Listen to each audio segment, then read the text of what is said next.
Linkin Park, What I've Done.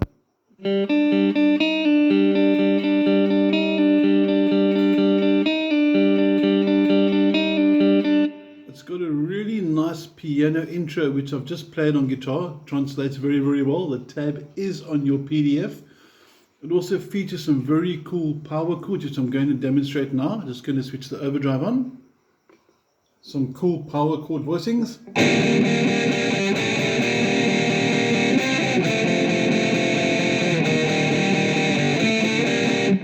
But before we go any further, we're going to look at your PDF. If you don't have a copy of the PDF, please contact me, drop me a WhatsApp or send me an email and we can get going.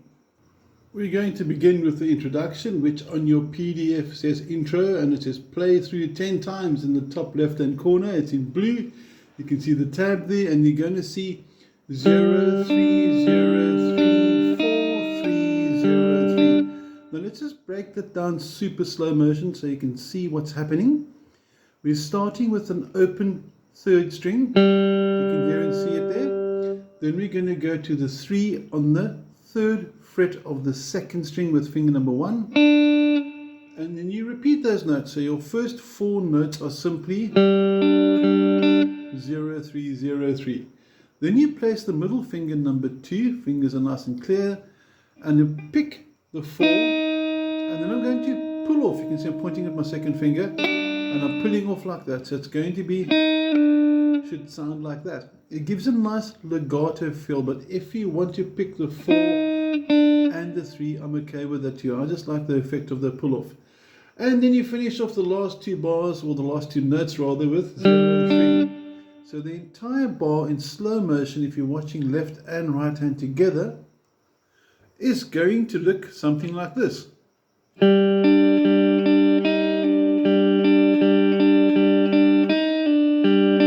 Now what's very important for this as well is to notice the stroke.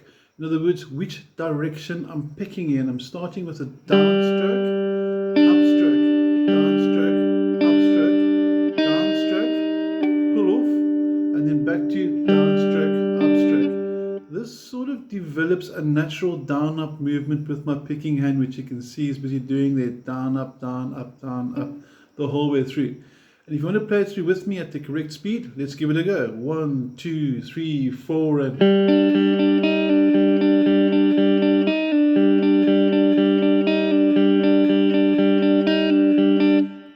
playing it through 4 times, not the full 10 times, because if you can do 4, 10's a breeze. Okay, we got the introduction going over there. Notice that while I was playing with it, my first finger didn't move. Very, very important as well. Keep your first finger in position. And the only finger that really moves for the piano intro is your middle finger. Okay, next up we're looking at the lead rhythm, which is in red next to it on the same top right hand corner now in tab. And we're going to focus, what do these chords look like? I'm assuming now that you're looking at the red tab under lead rhythm, and you'll notice my first finger is on fret number 3 of the third string, and I'm using my ring finger number 3 for the 5 on the fourth string. And it's going to be downstrokes the whole way through, and it should sound like this individually. 5th fret, 3rd fret, and together. That would be one full bar. Now we're going to notice that halfway through, well actually 3/4 way through rather, we're going to count 1 and 2 and 3 and 4 and all that's happening there is I'm pulling that first finger back. Let's get a top view.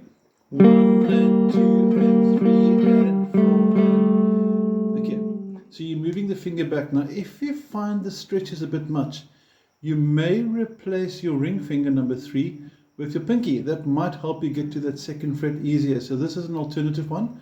I'm pulling these fingers out the way, 2 and 3 out the way, so you can just see clearer what's actually happening.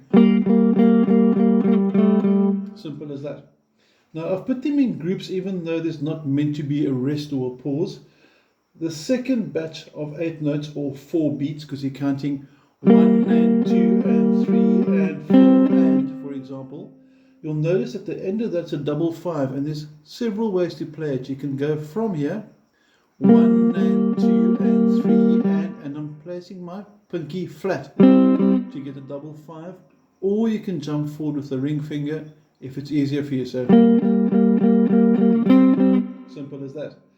Next up, the third batch of notes, you simply move fingers 1 and 2 to frets 2 and 3 on the third string and fourth string respectively. And that's just simply going to go 1 and 2 and 3 and 4 and nice and easy like that.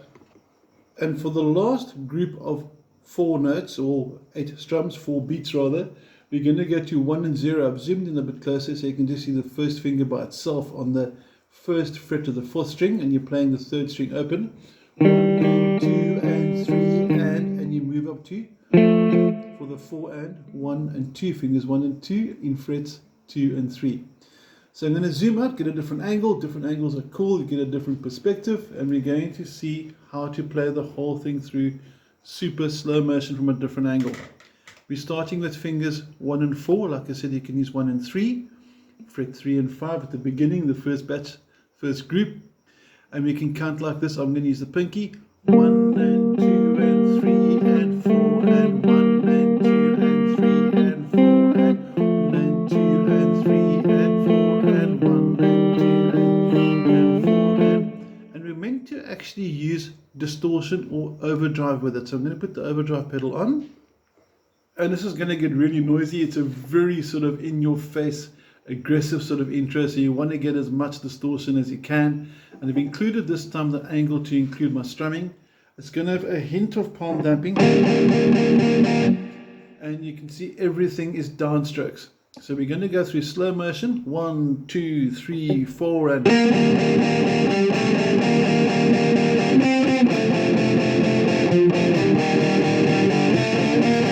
as simple as that. It's really easy, and obviously with speed it's going to be like this, 1, 2, 3, 4 and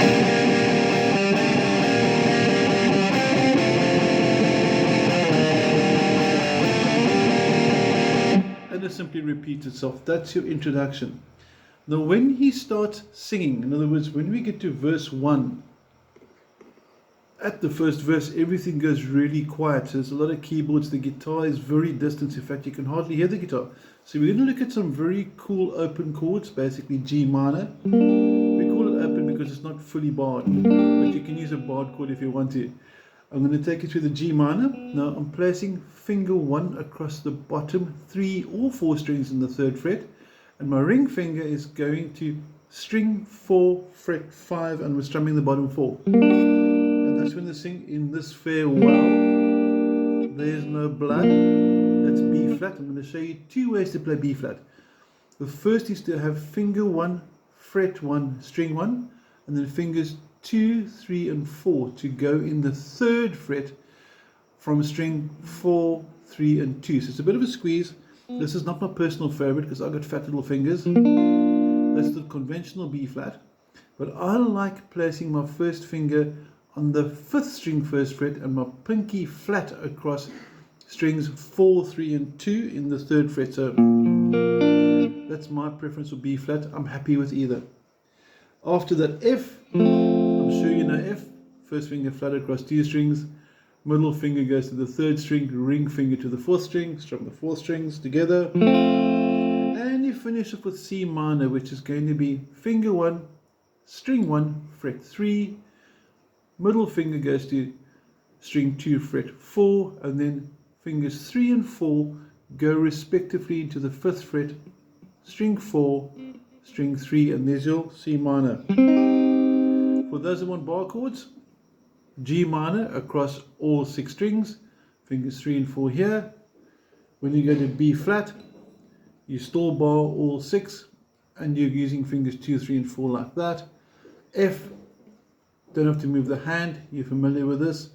And for the C minor, you simply slide forward 2 frets and drop a string for C minor. So I don't really mind which one's going to go for there. They're all going to work. Now for the verse, he's going to go in this farewell. There's no blood, there's no alibi, and C minor, and he goes, because I've drawn regrets from the truth and of 1,000 lines, and then obviously C minor, and then you're going to have an E flat. Now E flat I'm showing you as a bar chord first, finger 1 across all 6 strings in the 3rd fret, Finger number 2, the middle finger, is on the 2nd string, 4th fret.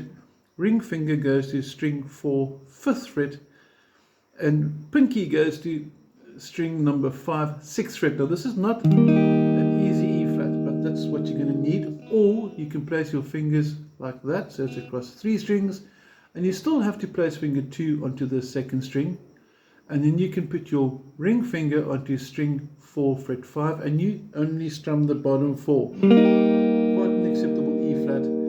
And from there, if you want, you can go E flat and F if you want to, or you can go E flat to F.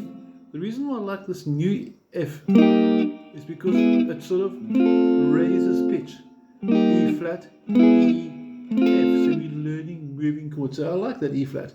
Okay, and then the last part of the song, when it goes absolutely noisy for the chorus again, you're going to go to power chords, which is going to require a little bit of overdrive. Now for the chorus, you get noisy, you're going to do G5, E flat 5, F5, C5. And the shapes are really straightforward. It's the same shape, just moving positions for those that aren't familiar with power chords. The diagrams are on the PDF. Again, if you need a copy, just WhatsApp me or email me. And G5, fret number 3, 6th string. And you can put fingers 3 and 4 like this, bit of a different angle. Or if you want to, you can place your pinky across the bottom 2 strings, and you only play the strings that are fretted. So when I'm playing the G5, I'm strumming strings 6, 5, and 4. And we're counting 1, 2, 3, and 4. When it goes to the B flat, all I do is simply just move this 1 string down and 2 frets back, B flat. And now I strum strings 5, 4, and 3. Simple as that. F, super easy, simply go up a string. On the strumming hand, strings 6, 5, 4. And I finish with a C, which means I come down a string and slide up 2 frets to fret number 3, and I'm strumming strings 5, 4, and 3. Now on the jam I just did for that, you'll notice I put a little bit of a double on there, so this is normal. 1 and 2 and 3 and 4 and 1 and 2 and 3 and 4 and 1 and 2 and 3 and 4. Nice and easy like that. All down strums, nice and powerful, nice and simple. But if you want to put a little up and down just to make it a bit more creative, check this out. I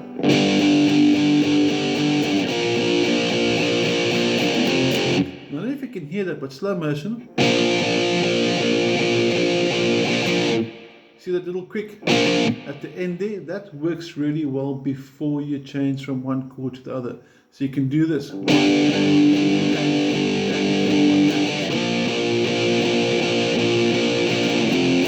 I hope you can see and hear that quick little flick of you're putting inside there. In essence, these are all the skills, all the techniques you need for what I've done by Linkin Park. It's a really cool song. It's a nice one to get used to the tunes, the riff. It's got some nice power chords, open chords, and it's got some new power chords we looked at the beginning as well, those inversions. And I hope you enjoyed it. Have an awesome, wonderful week. Take care. Cheers.